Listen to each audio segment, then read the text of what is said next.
Check out carmarshal.com. The link is in the description. They help support us.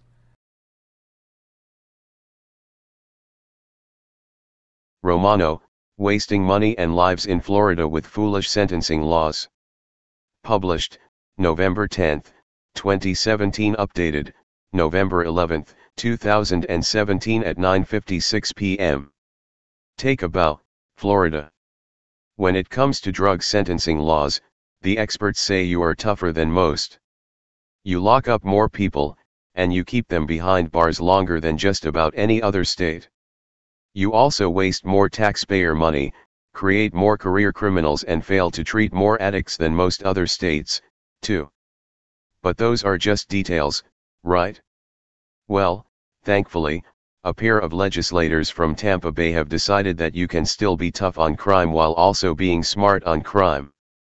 Senator Jeff Brandes, RST Petersburg, and Representative Ben Diamond, DST Petersburg, have filed separate bills, SB 694 and HB 481, known as safety valve laws that would give judges more discretion in minor drug cases under certain conditions.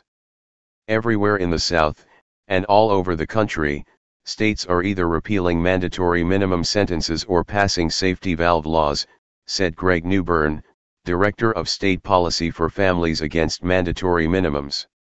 It's become tremendously, increasingly indefensible in Florida. And I use that word for a reason. There is literally no defense for it. The stories are everywhere. A 40-year-old woman in Sunrise who was contacted by a police informant, and agreed to sell 35 Lorcet pills. She had no prior arrests, she was sentenced to 25 years in prison. A 53-year-old Bradenton native who became addicted to painkillers after cancer surgery was caught forging a prescription, he was sentenced to 15 years. A 41-year-old man had a six-pack of beer and a fistful of his mother's Vicodin in an Orlando park where he intended to commit suicide. He was arrested, charged with trafficking and sentenced to 15 years. The common thread in all of these cases is mandatory minimum drug sentence laws. When the amount of pills exceeds a certain weight, and a prosecutor decides to seek a trafficking charge, a judge has absolutely no discretion. Extenuating circumstances don't matter, the sentence is locked in. For the past 20 years, we've been doing law enforcement by soundbite, said Brandes. 3 strikes and you're out. 10-20 life. The 85%, minimum sentence served, rule. Mandatory minimums. They all sound great, but they're horrible public policy. They don't look at the individual facts of a case. We're treating drug mules like they're drug kingpins. That's a problem. The one-size-fits-all approach has not worked. Not even remotely. Legislators can point to a drop in crime statistics, but crime is down across the nation. And other states have not been nearly as ham-handed as Florida. During this supposedly get tough era, Florida has seen an explosion in drug use. First with pill mills, and now with heroin and fentanyl. Instead of recognizing the solution hasn't worked, the state doubled down by passing another mandatory minimum law on fentanyl earlier this year. While the cost in human life has been devastating, the cost to taxpayers has also been significant. A report earlier this year by the Reason Foundation, a libertarian think tank, discovered that of the 2,300 inmates serving time for hydrocodone or oxycodone trafficking, nearly 1,500 had never previously been incarcerated. That suggests many were addicts who committed crimes, as opposed to drug dealers plying their trade. The report points out that keeping these addicts in prison for mandatory terms is costing the state tens of millions of dollars a year. And that doesn't take into account what a prison term does to their employment chances upon release. A number of states are realizing that locking these type of people up is not producing the best outcome, said Lauren Kreise, the author of the Reason Report. It's not the best use of prison space, it's not the best use of tax dollars. Even conservative states like Texas are enacting sentencing reforms, and the result is they're closing prisons. The safety valve bills being proposed by Brandes and Diamond are not perfect solutions. They do not actually eliminate mandatory minimum sentences. Instead, they allow a judge to deviate from the sentence if there are mitigating circumstances, such as no violence or no evidence of a criminal conspiracy. In Diamond's bill, there is also a requirement of no previous arrests. Branda said it's the first step in what will hopefully be a series of reforms. It's not the first time Florida has tried to tackle the issue. It has come up in several legislative sessions, including earlier this year with a bill by Senator Darrell Rouson, DST Petersburg, that stalled in the Senate. We've seen the past decade or two, if we don't get people into treatment, all we're doing is warehousing them, Rouson said. We put them on the shelf for a few years, and they get out and do the same thing. Let's get the best results possible. Let's get treatment, and fix this problem.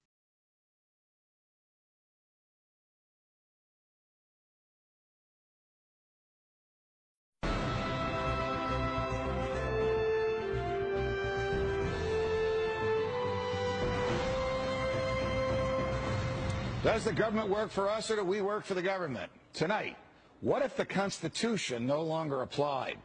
What if the whole purpose of the Constitution was to limit the government? What if Congress's enumerated powers in the Constitution no longer limited Congress, but were actually used as a justification to extend Congress's authority over every realm of human life? What if the president, meant to be an equal to Congress, has instead become a democratically elected, term-limited monarch? What if the president assumed that everything he did was legal just because he's the president? What if he could interrupt your regularly scheduled radio and TV programming for a special message from him? What if he could declare war on his own? What if he could read your emails and your texts without a search warrant? What if he could kill you without warning? What if Supreme Court justices no longer looked to the Constitution to determine the constitutionality of a law, but rather simply to what justices who preceded them thought about it? What if the rights and principles guaranteed in the Constitution have been so distorted in the past 200 years as to be unrecognizable by the founders? What if the 50 states were no longer sovereign entities, equals to each other, and parents of the federal government they voluntarily constituted? What if the states were mere provinces of a totally nationalized and fully centralized government? What if the Constitution was amended stealthily, not by constitutional amendments duly ratified by the states, but by the constant and persistent expansion of the federal government's role in our lives? What if the federal government decided if its own powers were proper and constitutional? What if the Constitution were no longer the supreme law of the land? What if you needed a license from the government to speak, to assemble, or to protest against the government? What if the government didn't like what you planned to say, and so it didn't give you the license?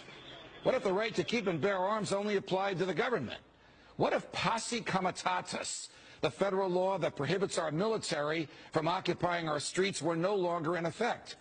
What if the government considered the military an adequate dispenser of domestic law enforcement? What if cops looked and acted like troops and you couldn't distinguish the military from the police? What if you were not secure in your person, in your papers, and in your property? What if federal agents could write their own search warrants in defiance of the Constitution? What if the government could decide when you were and were not entitled to a jury trial? What if the government could take your property whenever it wanted? What if the government could continue prosecuting you until it got the verdict it wanted? What if the government could force you to testify against yourself simply by labeling you a domestic terrorist? What if the government could torture you until you said what the government wanted to hear? What if people running for president actually supported torture? What if the government tortured your children to get to you? What if government judges and government lawyers intimidated juries into convicting the innocent? What if the government could send you to your death and your innocence meant nothing so long as the government's procedures were followed?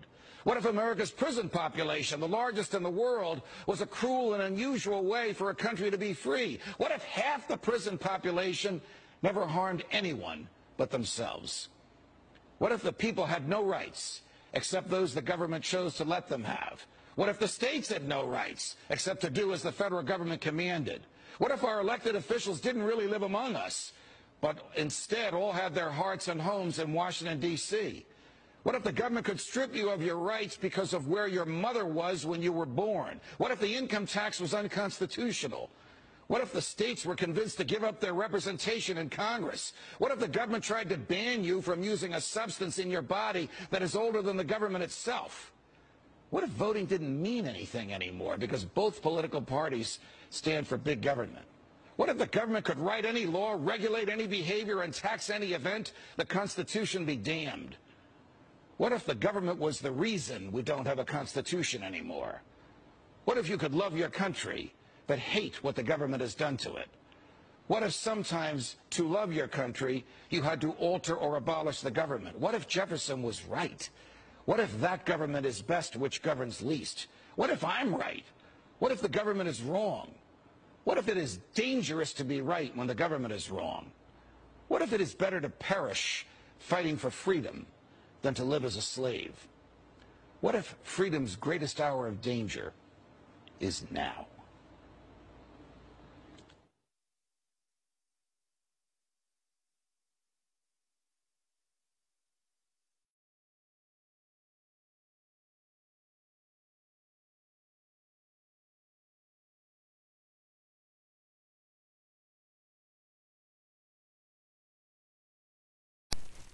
Hey Charlotte County, this is Charlotte County COPWATCH, and I found that I had to make a change this ending on my videos, letting you know about the channel and fair use laws, you know, how we can report on other people's reporting and how it's good, how it's bad, etc. But you guys can look it up yourself. It is legal. It's in there. But like I've told you before, that I've been cut off from making money on YouTube for 4 years. It's really weird, bizarre, but they cut the money off, but they said you can keep the channel, and now YouTube makes all the money. And if you get bored, plug it into Social Blade website, and you'll see that they are making a huge amount off the site. Right now it's at 63 million views, 53,000 subscribers, almost 3 million views a month. You know, trying to wake people up, and I make nothing. In fact, I got a customer that's ex-congressman. He said if I could ever find a lawyer, sue YouTube on it. But because this is nuts. 4 hours a day, and to save America. You know, but at the same time, it's worth it. Look at what our founding fathers did. They died for this country. So, but getting back to the money part, this is why I'm redoing the video. Is my dream of everyone giving $1, and it's going to be $53,000 a year, or if they did Patreon, which you know, can be monthly. That is not working. That'd be great if it did. Nothing is perfect. And I appreciate the people that do donate, you know, what they can on PayPal, and there again, I'm letting you guys know that is not much. Is, you know, monthly is, oh my god. So anyways, yes, you cannot live on it. It's very, very, very low amount. But the dollar things, I do appreciate that. But when I first said everybody give $1, that's not working. I'm just letting you guys know it's, yeah, that dream. Everybody gives $1. 53,000 subscribers, it's not working. So yes, if you can give more than that, you know, I appreciate it. Like I said, you know, I'm in a unique situation where, you know, we're already debt free, and I'm not rich, but with the little business that we have, I am able to do what I am able to do 45 hours a day, you know, letting you guys know what's going on. In 4 years, I've did the whole thing myself. 12,000 videos on there. I literally get emails where people are like, holy crap, I never knew it was this bad. And it is this bad, and it's getting worse every day because we have the internet, we have cell phones, we have cameras everywhere now, and it's just disgusting what's going on. And then, as you guys know too, we got Trump, we got Jeff Sessions doing a war on drugs, and now he wants to go after the forfeiture laws again. It's just unfreaking real. So if you can give more than that dream of everybody giving $1, yeah, that old video, that's not working. They're not, they're just not. So anyways, if you can give more than that dream is not working. Hardly anybody is giving. There you go. So that's why I'm remaking the video. If you can give more than that would be great. And there again, like I said, the Patreon's there. There is some people on there that are starting to give, but there again, it's very, very low. And like I said, I don't want to get rich off of that. I'm going to keep doing what I'm doing because, you know, it's still so stinking corrupt. It's not even funny. My court case that I'm going to be paying out of my pocket myself with Charlotte County's coming up. They illegally looked me up and then posted all my information on LEOAFFAIRS website. They basically doxed me, however you want to say that. I forget what the word is, and they outed me, man. And that information on that site went out to 500 sheriffs, deputies, people that work at the jail, etc., etc., etc. So, yeah, it is very, very scary, but we're going to do a federal case, 1983 case, violating freedom of speech. We have 17 cameras in the house now. We got 2 cameras in the car. I always carry a camera plus a cell phone. A lot of people are highly recommending I get a vest now. If the wife would let me, I would run for sheriff. We are trying to push the thing nationwide right now. Where just to mix it up and to get the topics out there is register to run for sheriff, NPA, no party affiliation, as a write-in, and that is completely free, and you can participate in the elections.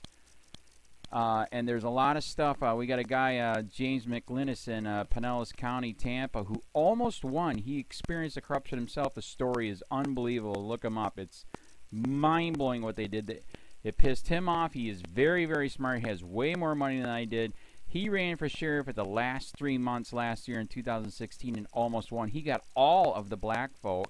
And the reason why he did that is because he ran on, I will not bust, we're in Florida, I will not bust anybody for weed anymore unless it's an ungodly huge amount, like pounds. And then he also ran on no more victimless crimes, no more of this freaking road pirate bull crap. And then he was going to cut the budget by 30%. And when you think about that, you can. If you stop the road pirates, you can get rid of a bunch of people. Gone. So, the wife has been saying, yes, I can, yes, I can't.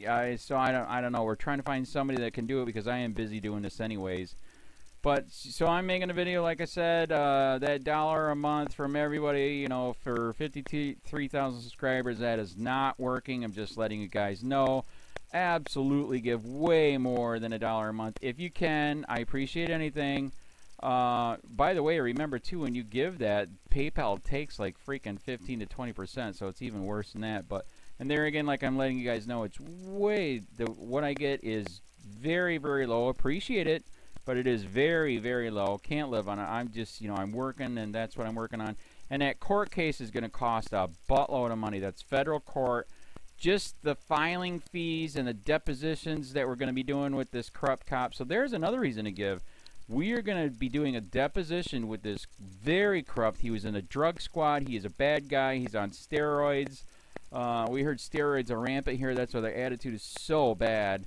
And we are going to get him on video, and it will be on YouTube. So that case alone is $5,000 just to bring it to court, and that's my money out of my pocket. So there's another reason to give, and give way more than $1 if you can. So keep that in mind. This is the new video, and I see, God, I talk a lot. It's already 7 minutes, but had to make it just to let you know that $1 a month from everybody is not working. They're not doing it. So if you can give more than that, please. So thanks. Keep it up. Share, like, subscribe, tell your friends, send me your videos on corruption, and I'll post it.